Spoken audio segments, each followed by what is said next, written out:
Welcome back. As America debates how old is too old to be president, the youngest candidate that's announced in the 2024 field is currently introducing himself to voters.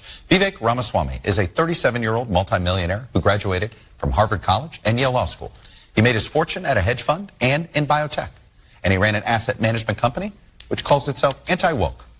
A first-time candidate for political office, he says he has plans to start an anti-woke cultural movement.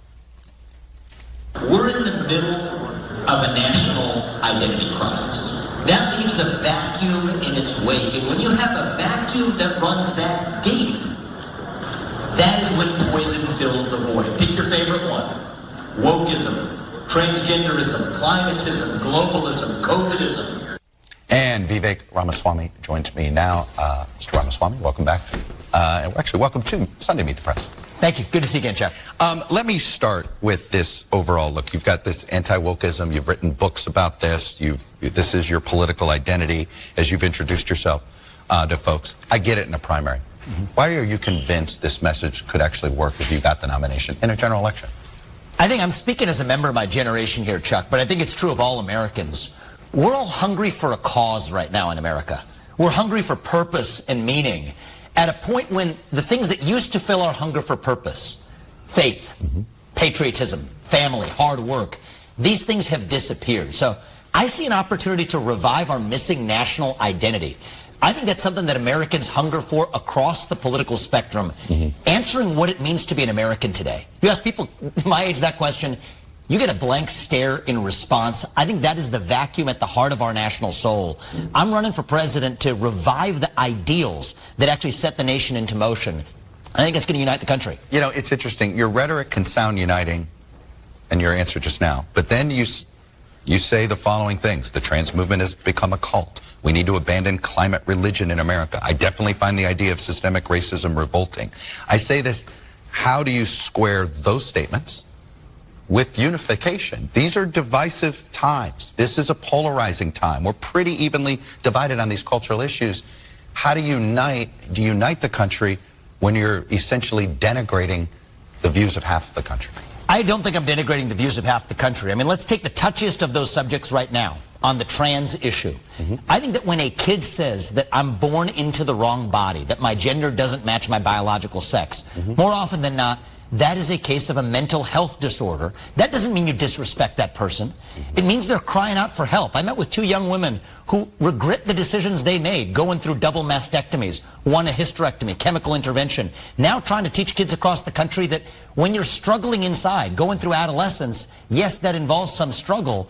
We live in a cultural moment today where adults are affirming that confusion rather than actually treating them compassionately. That's cruelty. You ever talk to parents that have a kid who's going through this?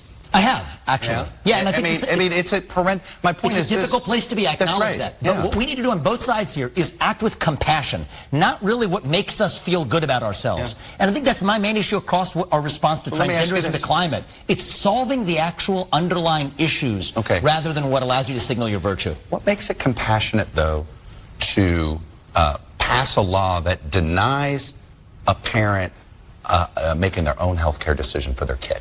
That's the part of this. That doesn't sound very conservative and small government to me. Well, look, there isn't a state in this union that allows you to smoke an addictive cigarette before the age of 18, that allows you to get a tattoo before the age of 18. That's a body-altering change that a kid may later regret in life. So I think it is perfectly reasonable to say that if you're after 18 years old, you're free to decide whatever you want to do. That's what it means to live in a free country.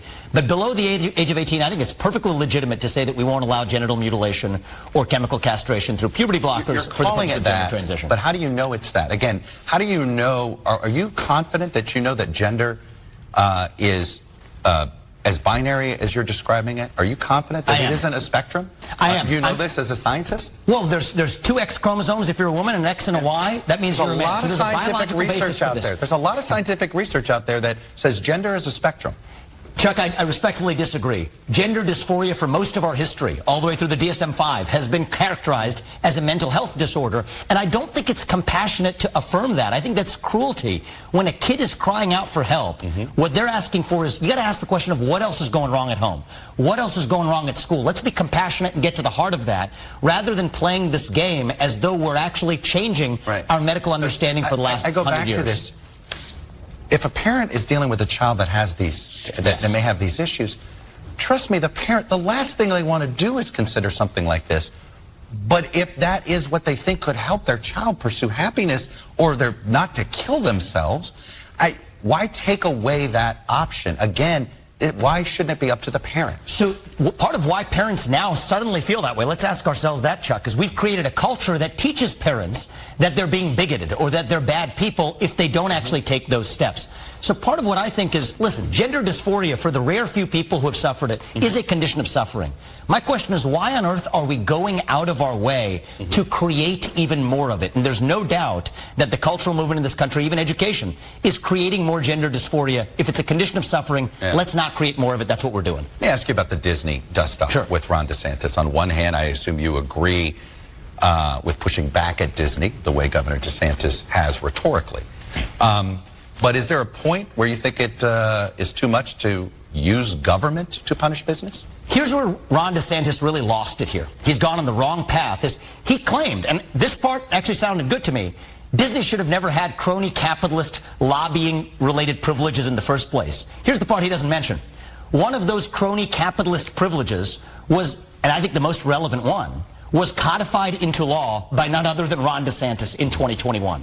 So Florida passed this political anti-discrimination statute, which I applauded at the time, said if you operate internet companies, this includes streaming services like Disney does, that you can't engage in viewpoint discrimination. Now here's the funny, dirty little secret of that. They wrote into a last-minute exception into that law for anyone who also operates a theme park more than 25 acres in the state of Florida. That's crony capitalism. And so the irony is Ron DeSantis, who's now railing against crony capitalism and rolling that back, was the one who actually passed that into law for the case of Disney. So I think that undermines the credibility of his crusade. I prefer to get to root causes rather than doing political stunts. Let me ask you about the idea of cancel culture, because I feel like the criticism that the right was making of the left 2 years ago, that it looks like some on the right are embracing cancel culture. I think Bud Light. I think about the transgender representative in Montana who was basically kicked, not allowed to speak on the floor. Do you think some of this is going too far? So look, I'm an opponent of victimhood culture, cancel culture, you name it. I've written a book about this. I do think that the way the culture war ends is not with a bang, but with a whimper, where both sides get infected by those same norms. You think the right's been infected by this? One of the things I say to conservative audiences across the country is we have to be the party of free speech and open debate. We can't be the party that says, I won't talk to, I'm here talking to you on NBC. There's other candidates in this race that say they won't talk to NBC News. Ron DeSantis is one of them. I go to college campuses where other candidates refuse to go. So I think we've got to practice what we preach. I'm in this race as a millennial, as a young person who's lived the American dream, to actually walk the walk when it comes to free speech and open debate. And yes, I would like to see other Republicans rise to that occasion and do better, starting with the debate stage in our own party this fall. If Donald Trump doesn't do debates, will you not support him if he's the nominee? Well, I'm not going to let him get away with that. Donald Trump... What does that mean? What do you mean you're not going to let him get away with it? He can do what he wants to do. I don't think the other candidates, including Donald Trump, are going to relish being on that debate stage with me. But I think that the way that he's shown in 2015, what people gave him credit for was that he was an outsider and a disruptor. I'm the outsider in this race. And I think that if you want to be part of, like Joe Biden, an existing establishment that doesn't want to debate, I think people are hungry for new blood. What should the party use as leverage to force him to show up on the debate stage? I think it's the voters. I think it's my job and it's the job of candidates to tell voters that if you want someone sitting across the table from Xi Jinping, if you want someone with the spine to take on the administrative state, it's the top of my domestic agenda, you better darn well not be scared to show up on a debate stage with the new challenger. Donald Trump did a great job of that in 2015. I'm the outsider in this race. You have indicated you would support a 6-week abortion ban if you were a governor of a state and all of this. What would you do on a federal level? Would you create a floor? So I believe in being principled on this, Chuck. I'm unapologetically pro-life. And like many in the pro-life movement, I believe that abortion is a form of murder. Murder, though, is regulated by the states, not by the federal government. I believe in the Constitution. I think Roe was wrongly decided. I've said so for a long time. This is a matter for the states, not the federal government, and I stand on principle there. When does a fetus have constitutional rights? So look, 6 weeks is at the end of life when you lose brain waves. That's our moment of death. Where in the Constitution does it say someone has constitutional rights as a fetus? It's not codified in the Constitution. That's why this is a matter for the states. But I do believe that I'm unapologetically pro-life, but one of the areas where we can do better in the pro-life movement is to walk the walk. provide an easier option for women to get to yes, I support a conversation about adoption, childcare, even greater responsibility for men. I think that's how we turn this issue into being a less divisive one. One of your big applause lines that is a bit of a head scratcher for me is defund the FBI. Yeah. So if you I didn't say defund the FBI. I said shut down the FBI and replace it with something new. Yeah. So you want to shut down the FBI? What are you replacing it with?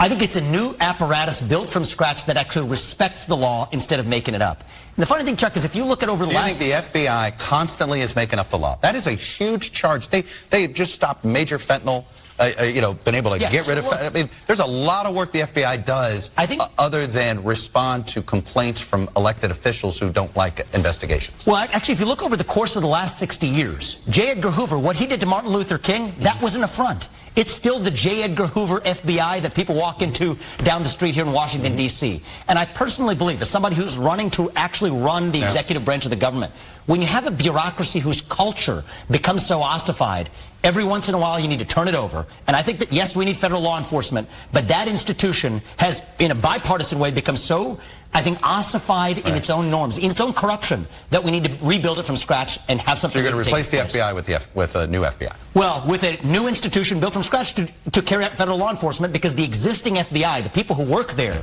have worked there for so long that actually they're going to be getting in their own way. I think that that's actually important. And by the way, I also support... It does sound like you're just replacing the FBI with the FBI. Well, the problem is there's people who have worked there for decades. And so what I say is if I'm the U.S. president and I can't work for the federal government for more than 8 years, which I think is a good thing, then none of those bureaucrats reporting into me should either. That's the point I'm making. All right. Vivek Ramaswamy, you bring some energy to your campaign. We'll be following it.